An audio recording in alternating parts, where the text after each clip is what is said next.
Hey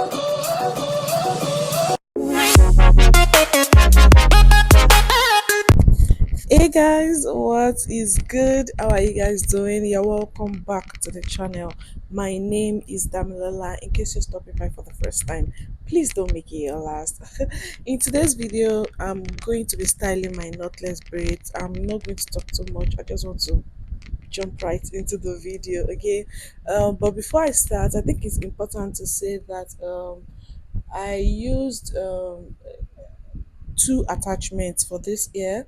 I used expression color 33 and darling color 27. So basically it's a mixture of color 33 and 27, and I used one of each. For expression I used rich braids. Yeah, rich braids is the one in the middle, and it is quite lengthy. I also did not finish the two.